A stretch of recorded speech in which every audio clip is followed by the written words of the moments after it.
د څو مهمو خبرونو سرټکي. ترافیکي پیښو بیا ولسي وګړي په ویر کړي. فراه او نیمروز کې دوو ترافیکي پیښو کې 18 کسان وژل شوي او لسګونه ټپیان دي. د افغانستان د استازي په نشتون کې خو د افغانستان په اړه امنیتي غونډه. مسکو د چین او پاکستان په ګډون د افغانستان د امنیت په اړه د غونډې کوربتوب کوي. او لندن او برلین کې د سلګونه کسانو لاریونوال د سوریې د جګړې بندیدل غواړي.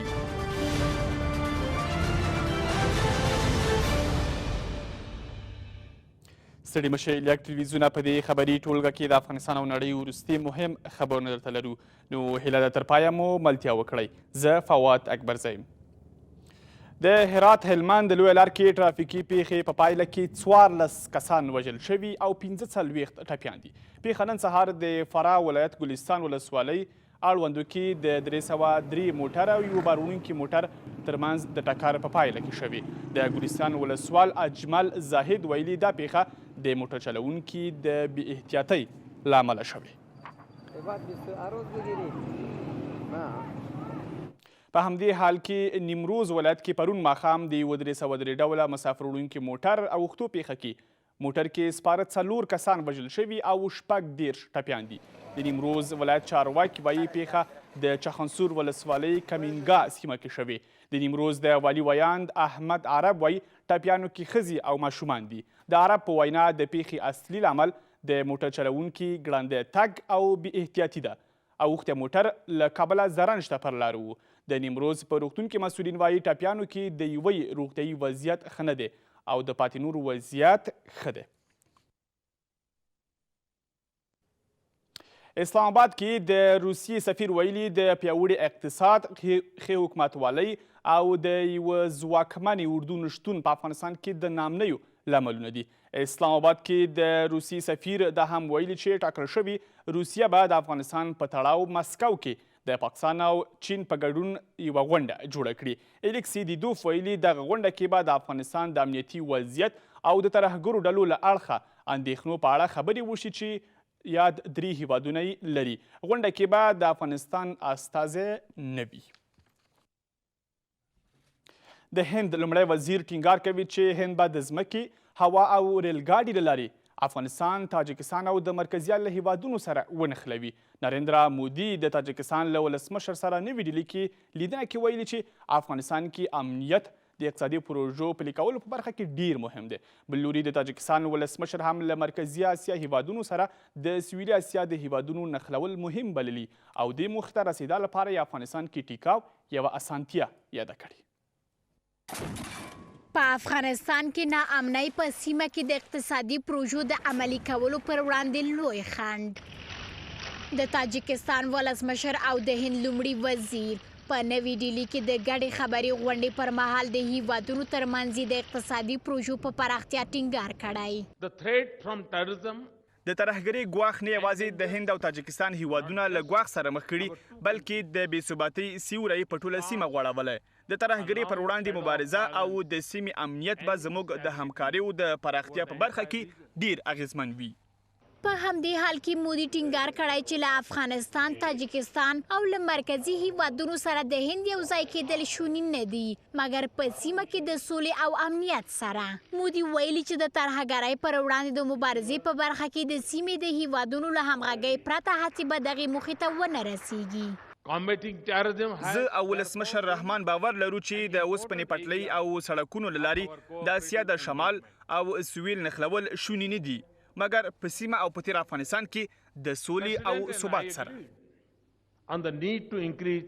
له دې وړاندې هند له افغانستان سره د اقتصادي اړیکو د پراختیا لپاره د هوایي دهلیز د جوړېدو پر سر هوکړه کړې. ناامنۍ او د داعش په څېر ډلو د فعالیتونو پراختیا هغه ننګونې دي چې د سیمې هیوادونو تل په دې اړه اندېښنه څرګنده کړې او هغه یې د افغانستان د پرمختګ پر وړاندې خنډ بللی. افغانستان کې د پرېکنده ملاتړ ماموریت چارواکي وایي طالبان مشروع ډله نه ده. افغانستان کې د پرېکنده ملاتړ ماموریت مرستیال قمندان چارلز کرفلند له یک تلویزیون سره په ځانګړې مرکه کې ویلي طالبان د افغانستان د ورانولو په هڅه کې دي. نوموړی وایي له همدغه امله باید د سیمې هیوادونه له طالبانو سره اړیکې ونه لري. د ناټو دغه چارواکی ټینګار کوي چې افغانستان کې طالبانو ته ماتې ورکولو لپاره کومه پوځي لار نشته او طالبان دې خبرو ته کیني. ګڼې نړیوال ځواکونه په افغانستان کې له طالبانو سره له 15 کلنې جګړې وروسته اوس له ترینګلي حالت سره مخ شوي. څرنګه چې اوس افغانستان کې د پرېکنده ملاتړ ماموریت لوړپوړي چارواکي له یک ټلویزیون سره په مرکه کې وایي چې د طالبانو د ماتې لپاره هیڅ پوځي ټاکنه اغیزمنه نه ده او باید دغه ډلې سره خبرې وشي. د طالبانو د ماتې په اړه د دغې مسلې لپاره هیڅ پوځي حل لار نشته. یوازې باید له طالبانو سره خبرې وشي او باید داسې بهیر مخکې شي چې د افغانستان حکومت خپله هغه پایل او مدیریت کړي. دغه بهیر اوږد دی او موږ یې په بشپړ ډول ملاتړ کوو. دغه کار کې زموږ ونډه دا ده چې افغان ځواکونه تر ډیره حده پیاوړي کړو څو حکومت د دغو خبرو د پیل کولو د څرنګوالي لپاره کافي ټاکنې ولري. وروستیو ورځو کې ایران او روسیې په افغانستان کې له طالبانو سره له ټینګو اړیکو پرده پورته کړې. اوس د پرېکنده ملاتړ ماموریت د دغه کار په غبرګون کې طالبان نامشروع ډله بولي او ټینګار کوي چې له دا ډول ډلو سره د اړیکې ټینګول نشي کولای په افغانستان کې د سولې د ټینګولو لامل شي. دغه خبره چې د افغانستان له حکومت پرته نورې ټاکنې شته سمه نه ده. طالبان یوه نامشروع ډله ده او موږ پوهیږو چې دوی افغانستان ورانوي، خلک ویروي او د بل هر چا په پرتله ملکي خلک وژني. له دې امله طالبانو ته مشروعیت ورکول یوه ننګونه ده. وروستیو څو کلونو کې امریکایي ځواکونو په افغانستان کې تر ډیره د القاعده شبکې او داعش په له منځه وړو تمرکز کړی. څرنګه چې د داعش پر ضد له پرلهپسې عملیاتو وروسته اوس د پرېکنده ملاتړ ماموریت وایي چې داعش په افغانستان کې د ژوندي پاتې کېدو په هڅه کې ده. موږ فکر کوو چې داعش هڅه کوي څو ژوندي پاتې شي. افغان ځواکونه او د ترهګرۍ ضد امریکایي ځواکونو د ننګرهار سویلي برخو کې د داعش پر ضد فشارونه وارد کړي او اوس داعش درک کړي او د پاتې کېدو لپاره د بل ځای په لټه کې ده. له دې امله چیرې چې داعش پیدا کړو په یرغلیز ډول به یې په نښه کړو. د ناټو دغه چارواکي په داسې حال کې له طالبانو سره په خبرو کې ټینګار کړی چې طالبانو په دې وروستیو کې د سولې خبرې رد کړې. افغانستان کې د القاعده، داعش او نورو ترهګرو ډلو د ځپلو لپاره په دې هیواد کې د اوسني شمیر امریکایي سرتیرو شتون یوه جدي اړتیا ده. د امریکا دفاع وزارت په خپل یوه نوي ریپورټ کې اعلان کړی چې واشنګټن دې په افغانستان کې اوسنی شمیر سرتیري پرېږدي. بل لوري د پینټاګون په ریپورټ کې د امنیتي ځواکونو وړتیا ستایل شوې، خو ویل شوي چې د افغانستان امنیتي ځواکونه لا هم نړیوال ملاتړ ته اړتیا لري. په ورته وخت کې ارګ ټینګار کوي چې د افغانستان امنیتي ځواکونه به کله هم ترهګرو ته اجازه ورنکړي چې موخو ته یې ورسیږي. د امریکا د دفاع وزارت په افغانستان کې د ثبات او امنیت د ټینګښت تر عنوان لاندې په خپل نوي 106 مخیزه کلني رپورټ کې اعلان کړی چې د ټولو ترهګرو ډلو په تیره القاعده او داعش پر وړاندې د مبارزې په برخه کې په افغانستان کې د ځواکونو اوسنی شمیر یوه اړتیا ده. د امریکا د دفاع وزارت په رپورټ کې ټینګار شوی چې افغانستان کې د 8400 امریکایي ځواکونو شتون به واشنګټن ته په یوه وخت د بیلابیلو عملیاتو د ترسره کولو وس ورکړي. د ترهګرۍ پر وړاندې د مبارزې او افغانستان د عملیاتو د دوام لپاره دغه هیواد کې 8400 امریکایي ځواکونو ته اړتیا ده. د قاطع ملاتړ ماموریت په چوکاټ کې په افغانستان کې د امریکایي ځواکونو ماموریت افغان ځواکونو ته د روزنې، مشورې او ملاتړ سربیره د القاعده، داعش او نورو ترهګرو ډلو د پاتېشونو پر وړاندې مبارزه هم وه. دغه راز دغه رپورټ کې د افغان امنیتي ځواکونو وړتیاوې هم ستایل شوې او زیاته شوې چې دغه ځواکونه تر اوسه نړیوال ملاتړ ته اړتیا لري. خو دغه رپورټ کې په امنیتي بنسټونو کې د همغږۍ نشتوالی هغه ننګونې بلل شوې چې د طالبانو پر ضد جګړې په پرمختګ یې منفي اغیز کړی. د افغانستان امنیتي او دفاعي ځواکونه له هیواد څخه د دفاع وړتیا لري، خو ستونزې شته چې دغه هیواد کې امنیتي وضعیت ستونزمن کړی. نو له دې امله افغان امنیتي ځواکونه ډیر وخت او ملاتړ ته اړتیا لري څو وکړی شي په پایداره او اغیزمن پوځي ځواک بدل شي چې په یوازې توګه له هیواد څخه دفاع وکړي. له دې سره سم ارکام ټینګار کوي چې افغان امنیتي ځواکونه به ترهګرو ته اجازه ورنه کړي څو افغانستان کې خپلو موخو ته ورسیږي.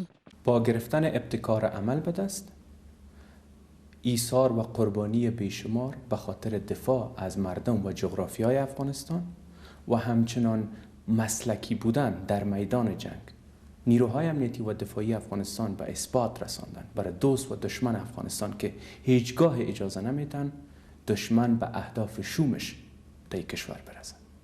دا په داسې حال کې ده چې له افغانستان څخه د باراک اوباما دولت د پخوانۍ طرحې له مخې چې ټاکل شوی و 15,500 امریکایي سرتیري له 2014 کال وروسته افغانستان کې پاتې شي، خو ځینې شنونکي باور لري چې په تدریجي ډول د امریکایي سرتیرو د شتون په اړه وروستي رپورټونه او افغانستان کې د دوی صلاحیتونه په افغانستان کې د امریکا د پوځي شتون د پراخوالي ښکارندوی دي. د احمد ایشچي د ربړونې او تیري په تړاو بګرام کې د شوي طبي ازمیښت پایله مثبته یاده شوې. د احمد ایشچي زوی دغه وایي د دغه ازمیښت پر بنسټ جنرال دوستم او کسانو یې د پلار یې درملنه کې له 3 ډوله درملو ګټنه کړې. خو د جنرال دوستم پلویان ادعا کوي چې دغه ازمیښت پایله د لویدیځوالو په سپارښتنه شوې.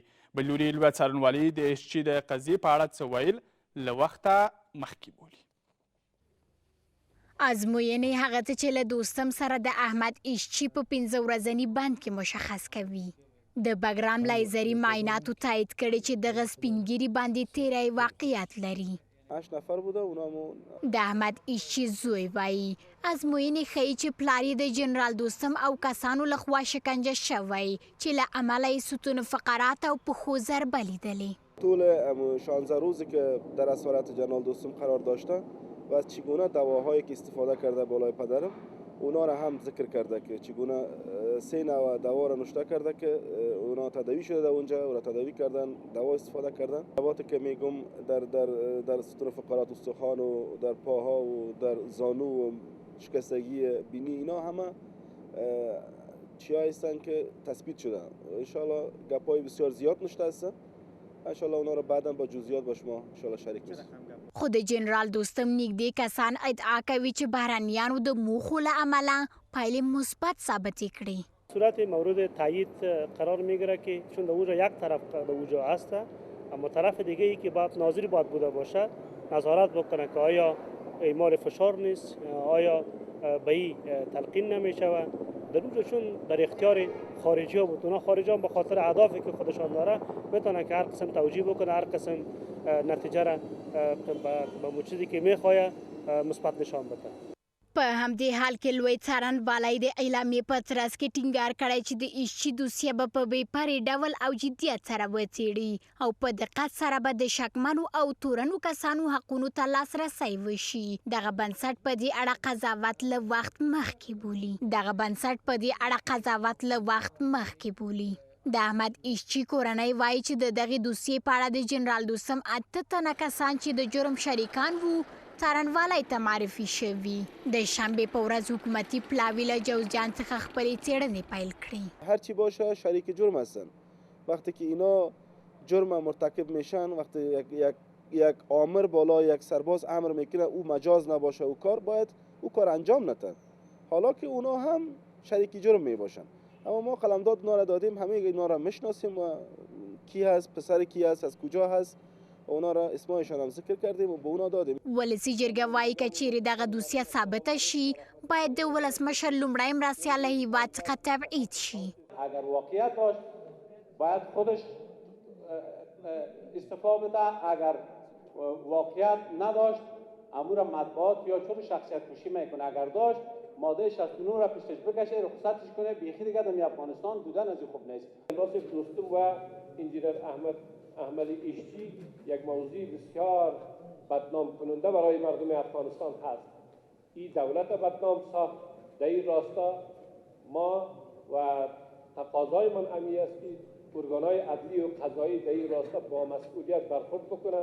اوس ټول پر دې تمه دي چې ولسمشر به له لومړي مرستیال سره څرنګه چلند وکړي، سره له دې چې لوی څارنوالي ډاډ ورکوي چې دغه دوسیه به په شفاف ډول وڅېړي.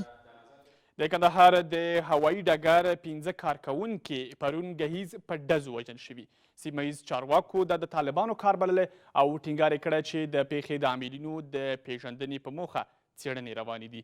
ارګ دغه برید غندلی او امنیتي ځواکونو ته یې لارښوونه کړې چې ژر دې د پیښې عاملین معلوم کړي او سزا دې ورکړل شي. کارکوونکي په همدې موټر کې کار ته روانې وې چې برید ورباندې وشو. د کندهار هوایي ډګر 15 کارکوونکو باندې د برید نښې د دغه موټر له وضعیت څخه ښې ښکاري. دغو کارکوونکو باندې برید پرون سهار 6:30 بجې د کندهار ښار 4مه ناحیه کې شوی. زه راویوستلم سهار چای مې څښلی، زما بل ورور زنګ راووهلي ول دی وفات شوی دی. زه چې خبر شوم زه چې راغلم دلته دغه کیسه وه. نو 15 تنې ښځې ورسره وې، یو دی خپل وویشتل سوی و. د کندهار والي ویان دغه برید د طالبانو کار بللی او ټینګار یې کړی چې په دې اړه څېړنې پیل شوې. د کندهار نړیوال هوایي ډګر د ریاست پورې مربوط هغه د کارمندانو د 19 طبقې د موټر چې پر لارې وو، د لارې په مسیر کې د نامعلومو وسلوالو تر هدف لاندې راغلي دي. په دغه پیښه کې 15 کارمندانې دا شهیدانې سوي دي. یو خپل هغه موټر چلوونکی دی، هغه شهید سوی دی. د پیښې په تړاو تر دې مهاله پورې څوک نه دی نیول سوی. د ولایتي ادارې د لوري د رهبرۍ د لوري امنیتي ځواکونو ته جدي سپارښتنه سوې ده چې د پیښې په اړه پلټنه وکړي، چې ژر تر ژره د پیښې عاملین ونیول سي او د قانون منګولو ته وسپارل سي. طالبانو بیا دغه کار کې لاس لرل رد کړي. ارګ هم د خبرپاڼې په ترڅ کې د کندهار هوایي ډګر په ښځینه کارکوونکو باندې برید وحشیانه بللی او امنیتي ادارو ته یې لارښوونه کړې چې د پیښې عاملین په نښه او مجازات یې کړي. طالبانو تر اوسه په کندهار کې ډیر بریدونه کړي، خو دا لومړی ځل دی چې د هوایي ډګر په ملکي کارکوونکو باندې ډزې کوي. د آلمان له لوري د طالبانو د واکمنۍ پر مهال د روغتیا د وزیر پناه غوښتنه رد شوې. د آلمان شپږل ورځپاڼې د ریپورټ پر بنسټ په دې وروستیو کې عبدالرؤف محمد د سعودي عربستان په جعلي پاسپورت سره آلمان ته تللی و او د فرانکفورت په ښار کې پناه غوښتنه کړې چې د آلمان د دولت له لوري رد شوې. کابل کې شنونکي وایي د لوړپوړو طالب چارواکو دغه څیرګام د دې ښکارندوی ده چې طالبانو له فکري اړخه کمزورتیا ته مخه کړې. آیا د طالبانو فکري بنسټ لړزېدلی؟ په داسې حال کې چې څه باندې یوه نیمه لسیزه کېږي چې طالبانو په افغانستان کې د بهرنیو ځواکونو شتون پلمه کړی او د بېګناه خلکو وینې تویوي. خو اوس یوې آلماني رسنۍ ویلي چې د طالبانو د واکمنۍ پر مهال د عامې روغتیا وزیر عبدالرؤف محمد آلمان کې د پناه اخیستو غوښتنه کړې. اوس ټولو ته دغه پوښتنه پیدا ده چې آیا طالب چارواکي په خپلو فکری ارزښتونو بې باوره شوي؟ دیدگاه‌های ترک برداشته طالبان را به از یک سو به نمایش میگذاره، از طرف دیگر ضعف ارزشی و عدم پابندی بخش‌هایی را که حتی در رهبری حاکمیت طالبان قرار داشته نشان میده و من فکر میکنم که جامعه بین المللی هم این مسئله را درک کرده، مردم افغانستان هم درک کرده. خو د پخوانیو طالب چارواکو له نظره دغه کار دا ډول توجیه کیږي. طالبان د دې په دې باندې تر اوسه پورې نه دي ویلي چې ولې افغانان په امریکا کې ګزاره کوي، ولې افغانان په جرمني کې ګزاره کوي، ولې افغانان په لندن کې ګزاره کوي. یعنې د دې طالبان مخالف نه دي، خو طالبان د دې مخالف دي چې خارجیان راغلي دي اشغال افغانستان اشغال کړی دي، دا اشغال به د منځه ولاړ شي. خلک چې له کلونو راهیسې د طالبانو د ترهګریزو فعالیتونو قرباني شوي د دغه طالب چارواکي د پناه غوښتنې د ردولو د هرکلي په خوا کې له آلمان څخه غوښتي چې هغه د افغانستان دولت ته د قضایي او عدلي څېړنو په موخه وسپاري. از حکومت آلمان خواهش داریم که تقاضای شخص قبول نکنن، بلکه بیا این شخص به حکومت افغانستان به پنجه قانون بسپاره. پاکستان هستن، در قطر هستن، هر جای هستن، در خود عیش و نوش میکنن و اینجا ما را فامیل تباه کرده رسن. له دې سره سم طالب ویان ذبیح الله مجاهد خپله ټویټر پاڼه کې لیکلي چې طالبانو د خپلې واکمنۍ پر مهال په دغه نوم سره وزیر نه درلود. د دغه طالب چارواکي غوښتنه وروسته له هغې رد شوې چې هغه له دې وړاندې ناروې کې منل شوی و، خو 2014 کال کې د امنیتي دلایلو له مخې وایستل شو. پاکستان کې د روسیې سفیر ویلي مسکو او اسلام آباد هڅه کوي چې طالبانو سره د افغانستان د دولت بندي شوې خبرې بیا پیل کړي. د نړیوالو اړیکو ځینې شنونکي د پاکستان، روسي، ایران او چین نوی ائتلاف په سیمه کې د طالبانو بریالۍ ډیپلوماسي بولي او ټینګار کوي چې د طالبانو دا ډیپلوماتیکه بریا به د کابل د حکومت لپاره په تاوان وي. روسیه، چین، ایران او پاکستان نوی ائتلاف چې افغانستان کې به د جګړې معادله بدله کړي. په دې وروستیو کې اسلام آباد کې د روسیې سفیر د افغانستان دولت او طالبانو ترمنځ د سولې د خبرو د پیل کولو په اړه د هڅو خبره کړې. مسکو او اسلام آباد ډیره هڅه کوي چې له طالبانو سره د افغانستان دولت د سولې په ټپه درېدلی بهیر بیا پیل شي. په افغانستان کې سوله د روسیې او پاکستان په ګټه ده او سیمه به اقتصادي بسیاینې او پایداره ثبات ته ورسوي. د روسیې سفیر زیاته کړې چې د مرکزي اسیا هیوادونو او روسیې سره د ورېښمو د لارې د پاکستان د نښلولو په اړه هم کار کوي. په دې برخه کې مو هڅه وکړه څو د بهرنیو چارو وزارت نظر هم واخلو، خو د دغه وزارت ویاندویان ځواب ویلو ته حاضر نشول. خو له دې سره د نړیوالو اړیکو شنونکي د سیمې د څلورو زبر ځواکونو یووالی او طالبانو سره یې اړیکې او ملاتړ په سیمه کې د طالبانو بریالۍ دیپلماسی بولي. کشورهای منطقه به خصوص چین، روسیه و ایران هر سهشان دلچسبیشان بسیار زیاد شده در مورد حمایت از طالبان و یا مذاکرات طالبان بین اونا و باز بالاخره اگر گپ شانی باشه با بین دولت افغانستان. این یک نوع دیپلماسی والایی است که فکر میکنم طالبان فعلا به دست دارن. خو د پوهنتون ځینې نور استادان بیا په دې اړه بل ډول لیدلوری لري. این بخش از دیپلماسی پاکستان است که خودش هم میخواد از انزوای بین المللی که در نسبت مداخلات و تجاوزاتش در افغانستان محکوم شده از خود نجات بده. طبیعتا چنین اقداماتی که هم آهنگ نباشه، مثل که در گذشته ها پروسه صلح در افغانستان نامآهنگ بود، برآورد صلح در افغانستان میتونه صدمه برسانه. د تیر یو کال په ترڅ کې لیدل شوی چې طالبان د ډیپلوماسۍ او د سیمه ییزو ملاتړو د راجلبولو په برخه کې بریالي وو او د افغانستان حکومت نه ده توانېدلی چې د سیمې هیوادونه له ترهګرو ډلو څخه د ملاتړ پرېښودو ته اړ کړي. 2014 کال په افغانستان کې د خبریالانو لپاره تر ټولو خونړی کال یاد شوی. د رسنیو بازار په نوم بنسټ وایي په دې کال کې په افغانستان کې 15 خبریالان وژل شوي. دغه بنسټ ټینګار کوي چې د ښځینه خبریالانو پر وړاندې د تاوتریخوالي کچه هم ډیره شوې. د جرګې لخوا بېواکه شویو وزیرانو د کار دوام د اساسي قانون خلاف دی. ولسي جرګه د بېواکه وزیرانو د کار پر دوام نیوکه کوي او د ملي یووالي حکومت له مشرانو غواړي چې ژر د نوي کسان ولسي جرګې ته د باور رای اخیستو په موخه ورمعرفي کړي. نږدې یوه میاشت کېږي چې د کابینې 7 وزیرانو څخه د ولسي جرګې لخوا د باور رای اخیستل شوې.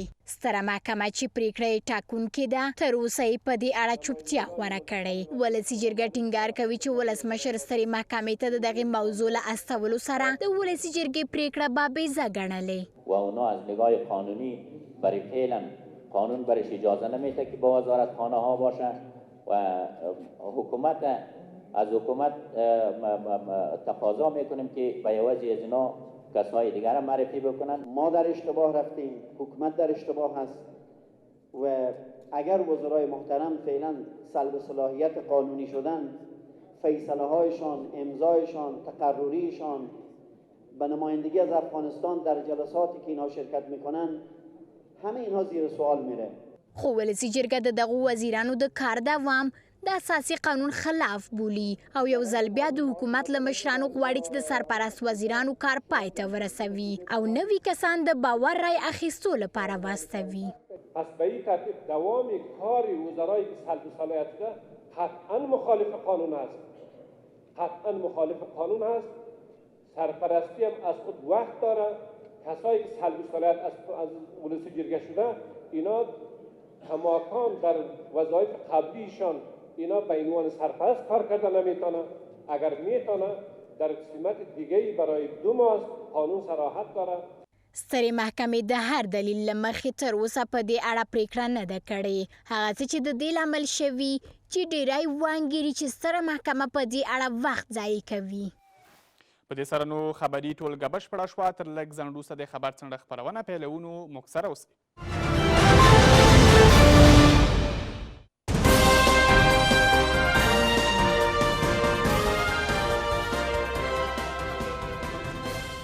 خبر څنډې ته ښه راغلاست. د ډلبندۍ له مخې تر جګړې وروسته ښایي ترافیکي پیښې هغه څه وي چې ډیری ولسي وګړي پکې قرباني کیږي. د کابل کندهار، کابل هرات او دغه ورځ د کابل مزار شریف لویه لار کې ترافیکي پیښې ډیرې کیږي. په ځانګړې توګه د کابل کندهار لویه لار ډیره خونړۍ ده او د شمیرو له مخې په تیر یوه کال کې پر دې لار ترافیکي پیښو کې سلګونه کسان وژل شوي او یو زیات شمیر ټپیان دي. په تازه بیلګه کې فراه کې ترافیکي پیښه کې 14 کسان وژل شوي او 45 ټپیان دي. دغه راز په نیمروز کې هم تیر ماښام ترافیکي پیښې په پایله کې 4 کسان وژل شوي او 14 ټپیان دي. کله کله ترافیکي پیښې هومره زړه بوږنونکې وي چې پیښه کې د وژل شویو جسدونه سوځي او ان څیرې هم نه پیژندل کیږي. تر ډیره موټر چلوونکي ګرم بلل کیږي چې ګواکې دوی د بې احتیاطۍ له امله ترافیکي پیښې کیږي. نننۍ خپرونه کې پر دې بحث کوو چې ولې نه یوازې ترافیکي پیښې راکمې نه شوې بلکې مخنیوی هم ونه شو او دغه راز څنګه کیدلی شي چې حل لاره څه ده چې باید ترافیکي پیښې راکمې شي او د ولسي وګړو ژوند خوندي شي. خپرونه کې راسره میلمانه دي د ټولګټو چارو وزارت ویاند مهدي روحاني او د احمدشاه ابدالي ترانسپورتي شرکت مرستیال حاجي احمد الله ډاکټر. میلمنو ته هرکلی هم تاسو دواړه ښه راغلاست خپرونې ته. ښاغلی روحاني کله تاسې را پیل کړو، یوه لامل د ترافیکي پیښو دا وي چې ګواکې د لویو لارو سړکونه ویجاړ دي او خراب دي، له دې امله پیښې رامنځته کیږي. فکر کوئ چې د سړکونو د ویجاړېدو یا د خرابېدو اصلي لاملونه څه دي؟ مننه. د ټولو در مخ خپل د مینې ډک سلامونه تاسو او ستاسو درنو همکارانو ته، خپل محترم میلمه حاجي صاحب ته وړاندې کوم. خدای دې وکړي چې ټول زموږ وطنوال روغ رمټ وي. یعنې که چېرې موږ ته څه یو عموما مرور ولرو په خپل د افغانستان په ټول لوی لارو کې، یعنې دا لوی لار که چېرې موږ وایو چې دا غیر سټنډرډ ده، دا یوازینی دلیل موږ نسو کولی، ځکه چې دا ټول دا د سټنډرډ په سطحه باندې که ټول عرض وي ټول سټنډرډ دی. که د کیفیت له لحاظ څخه راسو، که چېرې ووایو تنها دا ترافیکي عوامل په سړکو پورې مربوط دي، نه، بدبختانه احتیاط ډېر شرط دی چې د شرکتو لخوا څخه بعض ډرایورانو لخوا څخه احتیاط نه کېږي. خو د دوی دلیل خاله روحاني، د دوی دلیل دا دی چې سړکونه ویجاړ شوي دي، سم جوړ شوي دي، سټنډرډ باید شاید ډېر نیوکه نه وي، وایي جوړ شوي دي بېرته ویجاړ شوي دي، له دې امله دغه موږ منو، دا هېڅ موږ کوم مشکلات نه لرو. کوم ضعف په موږ کې وي زه وایم چې دغه ضعف زموږ ده، او کوم ضعف چې په نورو خلکو وي هغه ضعف هم زه روښانه درته وایم. د کابل کندهار طبعا دا یو داسې مسیر ده چې زیاتره د په ناامنو ساحو کې موقعیت لري. زیاتره زموږ پلچک دیوارای استنادي د مین له لحاظ څخه د مخالفین له دولت له لحاظ څخه دغه کېږي، خرابېږي. که چیرې زموږ ډرایوران محترم ډرایوران په دې پام ونه نیسي، خو طبعا دی چې زه پر نن سهار باندې راځي تر مازدیګره پورې امکان لري چې هغه پلچک تخریب شوی وي. که چیرې دې احتیاط ونه کړي، سرعت هلته په نظر کې ونه نیسي، طبعا هغه موټر په هغه ځای چې پلچک یعنې تخریب شوی دی د مخالفینو له خوا څخه، هغه طبعا هلته یو حادثه ترافیکي کوي. خو دا باید زموږ ډرایوران په نظر کې ونیسي. زه خپل اوس مثلا زموږ پلانونه چې ټولګټو وزارت څه کارونه کړي دي زه تاسو ته وړاندې کوم. د کابل کندهار عموما زموږ سړک ټولې حدودا 408 کیلومتره یې ټول دی، یعنې که د کابل هرات پورې یعنې لوړ تر 1000 کیلومتره زموږ عموما ټول د مسیر دی، چې دا سړک په 2002 کال د 2002 کال کار شروع سو، تر 2014 کال د مختلفو خارجي شرکتو سره تړون لاسلیک شوی چې په مختلفو بخشو کې موږ ویشلي وو. دا په دې خاطر باندې چې دی وکړل ځکه چې دا ساحه ډېر ناامنه ساحه و په 2002 کال تر 2014 کال. د دې کارونه یې په دا 100 کال دی بشپړه کړل او د دې اصلي تمویل کننده ادارې محترم USAID و چې USAID د دې پیسې ورکړې وو، یعنې ټول دا مسیر د بینالمللي شرکتو سره تړون لاسلیک شوی دی جوړ کړی وو. دا سړک د 20 کالو لپاره ډیزاین شوی و چې په دا 20 کالو کې باید 3 پلاس عمومي سار او ساتنې وشي. موږ 3 نوع سار او ساتنه لرو، عاجل دی، جاري دی، دوراني دی. تر ټول مهم دوراني دی، یعنې په دې سړک کې چې په 20 کالو ډیزاین شوی و 3 پلا په پلان کې و چې باید دا دوراني سار او ساتنې وشي. یعنې دوراني سار او ساتنه دا معنا چې د سړک د شروع څخه به تر ختم پورې یو لایحه اسفالت واچول سي خو بنا د نبودي بودیجه او د نبودي بودیجه او امنیت له لحاظ څخه د په تیرو کالو کې نو اوس دولت ونه توانېدی چې دا حفظ عمومي سره ساتنه وکړي.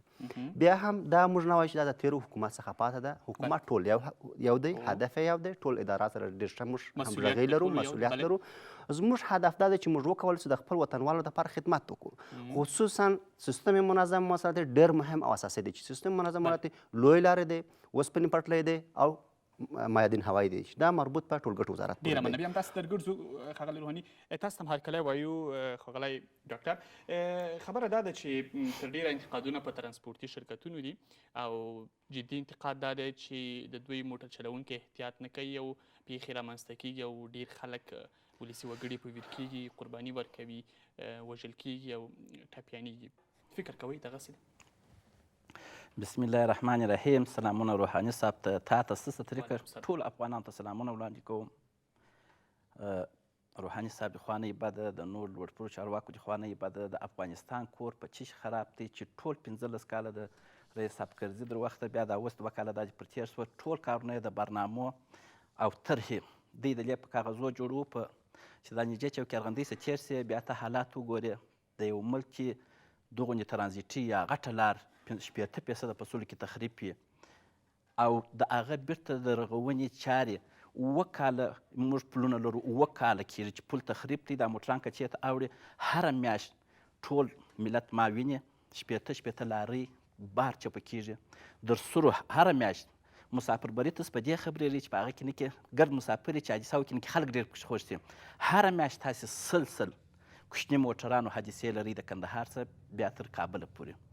سړک مو داسې جر دی چې موږ در دې ډامبر اوس په کچه خوشحاله یو چې دا ډامبر راسه ایسته کوي، دغونې څوک نشته چې غږ مو سمه ده. خو د ویجاړۍ خبره یو لامل کېدلی شي، د ویجاړۍ خبره وبخښئ یو لامل کېدلی شي، خو ډېر مهم لامل او اصلي لامل د موټر چلوونکو بې احتیاطي یادېږي. زه حکومت ته چې شرکت چلوم، زه حکومت ته ټیکس ورکوم. احمدشاه ابدالي شرکت زموږ دی، زه په کال کې کم از کم د 813 لکو ډالرو زه ټیکس ورکوم. ترانسپورټي کمیشن پر جواز ټیکس، پر جوایسیر ټیکس، پر کتابچه ټیکس، پر د موټر پر لیسنس ټیکس. دغه ټیکس تاسو د قانون د مخې پوښتنې وکړئ چې دا زه د دې ججه نه ده پر موږ، دا موږ د خدماتو په مقابل کې ورکوو. خدمات په څه شي؟ اولین به ریاست ترافیک زما موټر او موټروان په کلي توګه کنټرولوي، په هر شکل چې دی راګرځي راوځي ګرځي. ولې د ترافیک رخچینه سپینه ده؟ که چیرې کنټرول د لوی لارو د موټر او موټروان زه وکړم، نو دوی د څه لپاره دي ریاست موږ شرکتو ته رسم کړي؟ تاسو مسؤلیت نه لرئ چې داسې یو څوک ونیسئ. یو انتقاد دا دی چې موټر چلوونکي تر ډېره نشه وي، د نشې په حالت کې موټر چلوي. فکر نه کوئ چې دا ستاسې مسؤلیت دی چې دغسې کس باید موټر ونه کړي چې موټر وچلوي؟ هر مسافر چې راځي ټکس کوي، زموږ د هر ټکس پر شا لیکلي دي، 4 مادې موږ ته لیکلي دي. که دغه موټروان نشه وکړه، دغه موټروان بې احتیاطي وکړه، دغه موټروان د وخت په ضرورت کې توقیف ونه کوي او یا یې بد اخلاقي وکړه، 3 شمارې د یوه شرکت، زه خپل د شرکت ورته وایم چې ټول افغانستان خبر دی. خو د خلکو مخکې دوی نشه نه کوي، طبعا د موټر د حرکت نه مخکې به دوی بله خبره وه. لیسنس ریاست ترافیک ورکوي، هغه یې استی تیبي، ریاست تیبي د که چیشتي استی هلته دی لیبارټري کوي. هغه د اخوا څه دوی ته دا فارم یې بولي، هغه ورته راوي چې دا سړی نه چرسي دی، نه نسواري دی، نه شرابي دی، بیا دی لیسنس ورکوي. دا هم د شرکت وظیفه نه ده، دا هم په ترافیک پورې مربوط ده چې دی دا وګوري. موږ دا اوس په سنا کې رئیس جمهور، دا اوسني رئیس جمهور مخکني رئیس جمهور ته ویلي چې وروره دغه چې حادثه وسي، بیا زموږ ډریور شرابي و، چرسي کېږي، پلانکي کېږي، راسي مخ تر حادثې. زموږ د شرکت مثلا 200 موټر دي یا 300 موټر دي، ټول موټروانان چې څوک یې غواړي چیرې غواړي، که چیرې سم وخته یو بله ورکه ورسره ورکوئ. په افغانستان کې هر شی اوس 2 لمبه راوخته، لیسنس خو ما دی په 15 زره افغانۍ خرڅېږي، بله ورکه ورسره کوئ چې دا مشکل نه لري. که مشکل درلود هلته لیسنس ورسره زه به موټروان ورکوم. که چیرې زموږ په شرکت کې یو موټروان پیدا سو چې د بس خانه یې نه ویله او موټروان او دلته یې 10 کاله کاري تجربه نه درلوده، موږ ورته ګرم یو. او هېڅوک د خلکو د خوښ خلاصه کوي چې دانې زخمانې موږ مسلمانان خپل ورونو قریبانو پکې شهیدان سوي دي. اول خو هېڅ مسلمان د یو حیوان حیا دې خوږ نه غواړي، نو یو انسان خو موږ هم انسانان شکر دی. بیا ولې نو خپل ګراکان دا زموږ ګراکان نو سړی غواړي چې خپل ګراک شهید کړي. موږ هېڅوک داسې نه پیدا کېږي چې خپل د 80,000 موټر دي یو شرابي و رویني و چرسي ته ورکړي. باید موږ چې راغواړو اولین شرط مو دا دی چې لیسنس پر الیسن سربیره بیا زموږ په بغل شرکتونه موږ 4 شرکت وي په بغل کې بیا زموږ و بغل ته 15 کاله 6 کاله 10 کاله کاري تجربه حاصله کړې بیا به راغلي. ډېره مننه. تاسو بیا هم تاسو درګرځو.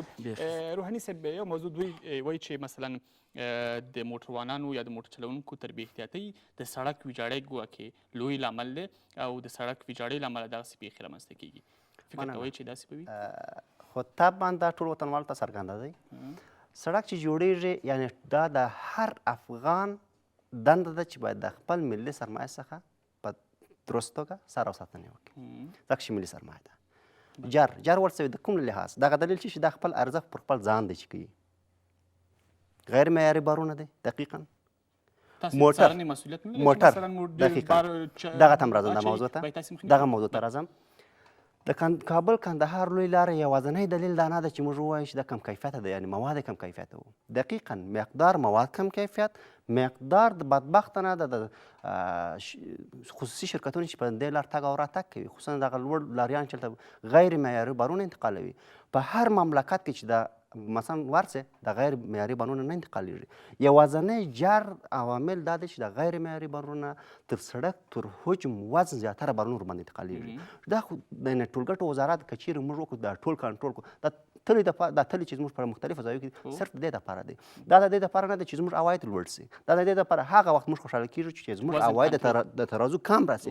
چې دا کم سي دا د دې معنا چې زموږ وطنوال یعنې دا شرکت کسان چې شرکت لري یا تاجران چې دی دوی خپل د سرمایې ملي څخه سر او ساتنې کوي. خو بناء موږ په دې مثلا بل د چپه شوي لارې چې زموږ ډاکټر صاحب اشاره ورته وکړه چې مثلا دا چپه کېږي. دقیقا تاسو ته معلوم ده چې هغه لاریان چې سواري موټران وو پر فی اکسل باندې هلته حق الوزن مشخص دی. اوس تاسو ته ټول وطنوالو ته څرګنده ده چې هغه موټران پخوا باید مسافر انتقال کړی اوس ټول باري ځینې جوړ شوي دي. یعنې پر اکسل باندې د 100 ټن اضافه کوي. زیاتره یعنې مسافر وړونکي موټر په هغوی کې بار پر هغه کې بار موږ او بل هم موږ د دې شاهدان چې هغه مسافر وړونکي موټران هم مسافر ډک دی او هم پر سربیره بل کوم یا بر موټر دی باروي یا بل کار کوي. دا ټول غیر معیاري غیر قانوني ده. د قانون پر اساس د مسافر وړونکو موټرو کې د ډیر وزن بارول یا د بار دا ستاسو مسؤلیت نه دا د وزارت محترم ترانسپورت دی. ټولګټو وزارت خپل سړکونه موږ جوړوو او سار او ساتنې ځینې کوو. انتقالات پر دې پورې مربوط دی. بس بل تر چې موږ لرو د افغانستان حکومت یعنې ټول وزارتو سره موږ ډېر سره همغږۍ لرو. یعنې زموږ ټول هدف یو دی. اولا څنګه چې ډاکټر صاحب اشاره وکړه د اشارو ته وایم ډېر پر ځای اشاره وکړه چې بدبختانه فعلا په څو ځایو کې ټکس اخیستل کېږي. یعنې زه د دې پر ځای باندې زه خپله د دې پر ځای ځان یو وخت احساسوم همیشه احساسوم په دې خاطر باندې ټکس باید یو ځای وي. چې دا ټولګټو وزارت دا طرح مطرح کړې ده. دا طرح اوس هم انشاءالله په ډېر وخت کې نهایي کېږي. په ټولو ځای کې یو ځای به ټکس اخیستل کېږي. دوم دریم دا زموږ ټول وطنوال ته بې څرګنده وي چې دا ټکس که چیرې اخیستل کېږي د خلاف د قانون دی بنا په هېڅ نه ورکوي. بیا هم ټولګټو وزارت چې طرح دا و چې زموږ ټول ترازوان باید ډیجیټلایزیشن شي. په نوي کال کې انشاءالله چې دا طرح چې موږ لرو پیسې د وزارت محترم مالیې لخوا څخه تایید شوي دي چې دا ټول ترازوان د وزارت لخوا څخه د مخفي کامرو څخه دا ټول دغه کېږي کنټرول کېږي. تاسې ښاغلی حاجي احمدالله یو موضوع چې دا هم یادېږي او اعتقاد هم دا دی چې د مسافرو په خوا کې یعنې هغه شمېر چې نه پوهېږم 150 دی که څومره هغه چې بارېږي په دې لویو موټرو کې نور بار هم ورسره بارېږي. فکر نه کوئ چې دا د اوښتو د موټرو یا د ټکر یو بل لامل دی؟ وروره افغانستان کې حق باندې بندیز دی. پر ناحقه سړی ګناهکاره کېږي. 140 ټنه وزن د کابله بارېږي. زه د افغانستان بل کونج ته بارېږي. زه د روحاني صاحب څخه پوښتنه کوم چې څو ترازوګان لري او د هرات نیمروز په راسه رابارېږي در کابله په خیر رارسېږي. دا چې دی وایي دغونې بارونه ورچوي. دا وظیفه هم زما ده. زه مسافر بري یو شرکت لرم. دا بارونه هم زه د سروستین ډاکټر ته کوم که دا خاصه او د دوی وظیفه ده. تاسې د ګوره موټر د مسافر وړونکی دی. تاسې یعنې بار ولې پکې بله خبره بله زه درته وایم ډېرې عریضې به زه د ښکاره کړم چې موږ عرض کړی دی چې په کم موټر کې بار وړل کېږي هغه چې مسافر وړي کم چې مسافر وړي هغه چې بار وړي. موږ به عرض کړی یې په دغه کې ګټې چې دغه موټر چې دغه ځای را بارېږي ګرده یې نه کوي چې ته فکر کوې راسه که چې زموږ په هغې کې 15 منه ساده منونه پیدا کوي ټول دا ستا تلویزیون سره ټول افغانستان یې اوري. هغه سزا چې راکړي چې بلا بوت سخته نه وي. ډېر داسې ستا په ټول بکسو یې ستا مخایب پسونه ورچخلي په سر کې 15 ټنه بار یې په مابینځ کې د انسانانو قاچاقبري یې دا راتېرېږي. ښه زه ستاسو اوس پوښتنه کوم د یو ورور په حیث ما خپل تشریحات درکړه چې قانون پر ما دغه دی که چیرې زما موټر خدای نکرده زوړ یو مشکل پېښ شو ما رسیدګي نه ورته کړه زه ورته ګرم موټر مې زوړ دی یو نفر مې بالا ورته کښېنوئ موټروان مې بې لیسنس و بد اخلاقي یې وکړه زه ټول ملت ته وروره ګرم یم دغه چې اوس دغه بار راوړي چې زه نه راوړم دا نور راوړي د دغه ګټ کې مسؤلیت ته چا دی دا د یو شرکت چې بل شرکت وایي چې دا بار نه که دا ترافیک د دغه دپاره دي سمه او درون بار د دوی څار مهم دی خو که تاسو فکر کوئ چې تاسو دا کار نه کوئ نور شرکتونه هغوی نه پوهېږي چې دا موټر د انسانانو دی که د بار دی باید انسانان پکې لاړ شي مسافر وړونکي پکې لاړ شي نه پکې بار چې ټولې لارې سبي سو حکومت نو ګټ سره باره څه شي کوي چې خلک ټول په خپل کور کې پوه سي پولیسو څارنوالو قضا او دا نو باره څه کوي باره چې ټول پر کور ښه خپل کاروبار حکومت د دې لپاره دی چې هر سړی غیر قانوني اعمال کوي په پولیس بعضې خبرې په پولیسو مربوطېږي بعض په ترافیکو مربوطېږي بعض په دی باید کنټرول یې دی وکړي که زه کوم کې بل کوي زه به هر څه کوم نو حکومت به ما پرېږدي خو نه مې پرېږدي دا یو کاروبار پر دې جوړ دی 40 ټنه ته مجاز دی 115 ټنه یې بار کړي موږ ورته ګورو بیا چې چپه سي 15 ساعته 10 ساعته دا مسافر ورته ولاړ یوه بله موضوع داسې ریپورټونه هم موږ ته شته چې واقع مشخصا ستاسې شرکت موټر چلوونکو ته یو انعام ټاکي که 20 دقیقې یا نیم ساعت مخکې ورسېدي دومره افغانۍ درکوم یو جایزه ورته ورکول کېږي تاسې دغسې کار کوئ دا زه په کلکه ردوم وروره که په ټول افغانستان کې یو چا وویل چې دغه جایزه ماته راکړی موټروان پیدا شو یا سړی پیدا ستا خو د خلکو افواوې خو نه وایي چې بعض ماته راکړي زه خبره کوم یو سړی خو به پوهېږي بل خبره دا ده وروره مثلا دا نن سهار زموږ 40 موټره پر اقدامات کېږي یا 50 نن سهار چې د هرات کندهار نیمروز او د دې خوا 50 موټره په دې موټردارانو کې ټول بې تعلیمه نه دي نه ټول داسې خلک چې ته فکر کوي چې دا به شناخت نه لري که چیرې موږ دغسې واوسو بې احتیاطي وکړو بد وکړو بل نور هلته داسې لارې شته چې پر دا لارو یې خلک کوي نو موږ یو خلک نیم موټر نشي بارولی نیم ډېر کلر زموږ 25 موټره خالي نه د کابل ووتل دا زموږ اخلاق دي د خلکو سره مو ښه رویه ده خلکو ته مو یو پروګرام جوړ کړی دی دا نه کوو چې انعام ورکوو دا هم نه کوو خو فکر نه کوو چې ډېرې مثلا ستاسې خلک ډېر دي یعنې سواري هم ډېره ده په اصطلاح باندې فکر نه کوو چې ډېرې پیښې ستاسې شرکت نو خو چې هر سړی کار ډېر کوي اشتباه هم دغه سره کېږي زما بغل ته شرکت خو یوه اشتباه نه ښاغلی ډاکټر دوه نه څو اشتباهګانې په لسګونو خلک په لسګونه نه سل خو به صحیح زما بغل ته شرکتونه شته په میاشت یې موټر نستی بار شوی اتحادیه شته اسپارې ماته راکوي د هغه اشتباه څه شي وشي په دغه راتلونکي 2 کاله کې دې یو څوک زموږ حادثه ووایي په دغه راتلونکي 2 کاله کې دې یو څوک حادثه ووایي دا چې د بل دا کېږي پر ما تاوانېږي کیبل کوي پر ما تاوانېږي او خجرات په دغه راتلونکي کال کې دې په دا 2 کال کې یو څوک نن وایي نن سهار حادثه شوې ده پرون یو بل شرکت وسو نو زموږ دا په څه شي وسوه ټیلر ولاړ دی موږ د پارکینګ یو داسې ځای نه لرو چې یو موټر مو عوارض وکړي بربري او دا موټر ور واوړي هلته ودرېږي سړک یې لاکي نو په لویه لاره کې پارکینګ خو مشکله ستا قربان سم داسې پارکینګ نه غواړو چې داسې غټ پارکینګ دی د یو موټر قدر داسې کوچني کوچني ځایونه ته ستا نږدې پاکستان ته خو به ځان سموي که یا خو تاسو به موږ 1000 کاله تاریخ لرو هغه د شپېتو کال دیوال په دا نږدې پاکستان کې وګوره ایران سره مه سمو هغه ته خو نږدې له ولاکوس دا نور مه شروع داسې پارکینګ نه چې 1000 موټر ودرېږي د دا ډامبر په بغل کې د یو موټر د خرابوالي یا مشکل ته پیښ شي دا موټر باره د هغه ځای ځان ورسېږي زموږ موټر خو ډېر سړک مو ډېر کم باره دی دغه پارکینګ ته باره ځان وګرځوي ډېره مننه تاسې وروسته به یوه پوښتنه وروستۍ وکړم ښاغلی روحاني د دوی څرګندونه داسې ښکاري چې مثلا که موږ ناقانونه کار کوو حکومت دی باید زموږ مخه ونیسي یو موضوع تاسو ته اشاره کوم د ډاکټر صاحب چې آخري موضوع اشاره پارکینګ هر سړک شولډر لري یعنې واژه لري یو نیم متر شولډر دی که نه دا په هیڅ ځای کې یعنې زما ژوند ټول په روسیه کې شوی ده یعنې په هیڅ لویه لاره کې ته پارکینګ نشي پیدا کولی یو شی موږ داسې لرو چې هغه هم کوم اوټلونه چې د مسافربرین هلته ځي خپل دغه کوي استراحت کوي موږ هم په لویه لاره کې لري په کابل کې دا شولډرونه د دې په خاطر دی که چیرې کوم موټر کوم عوارض وکړي دا شولډر یعنې د شانه ته باید ورسي یو نیم متر دغه دی بار دی دا یو موضوع بل موضوع وایي حکومت باید ټول صحیح دی حکومت خپل ټول تلاش کوي چې د افغانستان ملت لپاره یو خدمت وکړي که موږ تاسو باید د افغانستان څخه دغه ونه کړو یعنې ما څنګه تاسو څرګنده وکړه په نور ممالکو مې ژوند کړی په خدای که افغانستان په هېڅ ځای کې پیدا کړي د دومره خدمات چې د افغانستان حکومت د خپل ملت لپاره لري په قرآن کې یوې لري مثلا د تعلیم تربیې له لحاظ څخه د کتابونو له لحاظ څخه د مکتبونو له لحاظ څخه کلینیکونو له لحاظ څخه او بس کوم مالیات چې موږ کور کې په کور کې اوسېږم د افغانستان حکومت هېڅ مالیه زه نه ورکوم یعنې په د نور مملکتو چې ورسې د متر مربع په اساس باندې ستاسو مالیه اخلي امریکا ته ورته ولاکه مالیه ته ورکولی شي کور د خپل دی دا موضوع زه پرېږدم ځکه چې ما پورې نه دی مربوط زه د افغانستان د حکومت له لحاظ څخه خبرې کوم خپرونې وخت پای ته ورسېږي ډېر لنډ وکړئ څه باید وشي چې دغسې پیښو بنان زموږ کار چې دی د ټولګټو وزارت موږ خپل کار پر اساسي او یعنې پر اساسي ډول باندې کوو دا په دې باندې نه کوو چې زموږ کار ساخت و ساز دی سار او ساتنه دی د 6 کال دپاره چې خوشبختانه زموږ پلان دا دی چې موږ د افغانستان ټول لوی لارې باید حفظ سار او ساتنې وکړو. په 1999 کال کې 93 کال کې 50 کیلومتر سړک د کابل قندهار سړک د بانک جهاني لخوا څخه چې پیسې ورکول شوي دا ټول ترمیم شوي دی. که چیرې ترمیم اساس غواړئ ټول دقیقا په کوم ساحات کې ترمیم شوي دی. او 6 کال یعنې هغه پلانونه چې موږ لرو په 2018 کال کې د افغانستان ټول سړک چې موږ سروې او ډیزاین کړی دی چې کوم سړکونه تخریب شوي دي د ماینونو له لحاظ څخه کیفیتي له لحاظ څخه یعنې په تېرو کال کې دوراني سر او ساتنې نه دي شوي.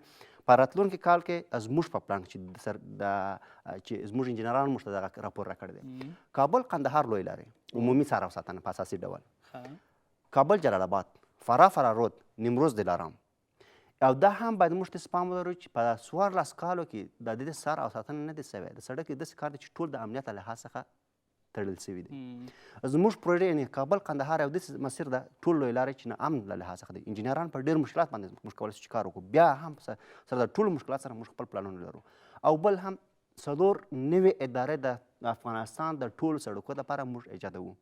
یوې ایجاد شوې ده 3 په ایجاد رود اتھارٹی روڈ فنڈ انسٹیٹیوٹ ٹرانسپورٹ یعنی سرک وچی سرک ہو ادارے سرک ہو انسٹیٹیوٹ ٹرانسپورٹ سرک ہو چې ادارے محترم یوسټ پیسې ورکوي. دا تقریبا د برېښنا شرکت په اساس باندې کار کوي. پر وخت او زمان ټول کارونه کوي یعنې د زموږ تلاش دی. بیا هم 26 میلیونه ډالر بانک انکشاف اسیي ای ډي بي افغانستان حکومت ته په 13 کال کې په راتلونکي کال کې افغانستان حکومت ته سپاري چې دا اساسي کار دا دی چې موږ د افغانستان د کابل قندهار او کابل جلال آباد عمومي لوی لارې سر او ساتنې په اساسي ډول باندې چې دا زموږ پلانونه دي. دا چې ترافیکي پیښې کېږي دا چې زموږ داسې وطنوال خپل هغه وزن نه رعایتوي یعنې د مثال په توګه زه غواړم چې څنګه چې ډاکټر صاحب وویل وزن باید موږ کم کړو.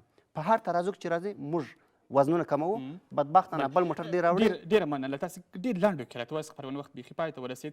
د کابل قندهار لاره چې ډېرې ترافیکي پیښې پکې کېږي په څومره وخت کې به هغه انتقادونه چې د ترانسپورتي شرکتونو دي د رغونې چارې به حداقل په څومره وخت کې جوړ شي؟ ما تاسو ته وویل چې په تېرو کالو کې هم موږ 50 کیلومتر سړک په دې عموما لار کې د کابل تر قندهار پورې 468 کیلومتر دغه دی ټول دی او 50 کیلومتره موږ سر او ساتنې کړې ده. بیا هم اوس زموږ د 15 کیلومتر په ولایت زابل کې دی 14.5 کیلومتر هم په غزني کې او 1 کیلومتر هم په میدان شهر کې دی. یعنې په راتلونکي کال د زموږ ټول کارونه شروع کېږي. دا که چیرې زموږ داسې شرکتونه امکان ده د ډاکټر صاحب د شرکتونه هغه وزن رعایت کړي یعنې څنګه چې ما تاسو ته څرګند داسې شرکتونه هم شته څنګه چې ډاکټر صاحب ویل ټول د دې پر ځای چې مسافرین انتقالات وکړي هغه ټول بارونه انتقالوي. کور مدان ډېره مننه. ښاغلی ډاکټر له تاسو د وروستۍ پوښتنې په توګه روحاني صاحب ویل چې ټکسونه به کم شي یوازې یو ټکس به اخیستل کېږي. که دغه اسانتیاوې تاسو ته برابرې شي فکر کوئ داسې یو حداقل یو څو سلنه تضمین خلکو ته ورکولی شي چې مشخصا ستاسو د شرکت له لوري به دغسې پیښې نه کېږي؟ زموږ د شرکت د لارې موږ هېچ چا ته اطمینان نسو کولی. موږ ریاست ترافیک رئیس صاحب جمهور دغه اوسني رئیس جمهور ته وویل دا پرون جلسه وه موږ ورته وایي چې د موټر د چوکیارغندۍ سره حرکت وکړئ کامري و نور کم کنټرولي آلات خو موږ نه لرو. دا چې په نوشته کې چې 3 بجې د موټر یا پر 4 بجو پر هر څو بجو چې دوی لازم ګڼي ورته نوشته دي کې پر چلاني باندې دا موټر چې په غزني کې یو ترافیک 2 پولیس ګوري په زابل کې ګوري په کندهار په هر ولایت کې دا وکتل سي که دغه موټروان چرس کولې وه غلطي یې کړې وه غلط کراس یې کړی وو وروره دغه سړی چې ځای پر ځای جریمه سي موټر دې قید سي. او بل موږ ستاسو د طریق د لارې رئیس صاحب جمهور ته وایو چې وروره ټول حکومت پر کاغذ دی لکه وستا روحاني صاحب چې وایي چې 50 کیلومتره هلته داسې 50 شی مو په خدای قسم کلي دی وروره بس دغه سر یې دی جوړوي بل سر یې خراب دا کډې دا سر جوړوي بل د جوړولو مسؤلیت خو دوی به خپل هڅه وکړي خو حداقل تاسې باید موټر چلوونکي مو احتیاط واخلي. بیخي موږ د ټولو موټروانانو څخه که هر څوک کولی سي راسي یو مطبوعاتي کنفرانس چې موږ ټول موټروانان د هغوس هم دا تعهد اخیستی دی که دې وزغلوئ موږ دې در څټنو چې 2 کاله د حکومت باندې کوي 2 کاله زموږ ته ولاکه ولاړ شي راسي. ډېره زیاته مننه. تاسې د احمدشاه ابدالي د ترانسپورتي شرکت مرستیال حاجي احمدالله ډاکټر او د ټولګټو چارو وزارت ویان مهدي روحاني له تاسو ډېره مننه. له تاسې درنو لیدونکو منندوی چې د خپرونې تر پایه راسره وئ. دا خپرونه پای ته ورسېده تر بیا ښې چارې د خیر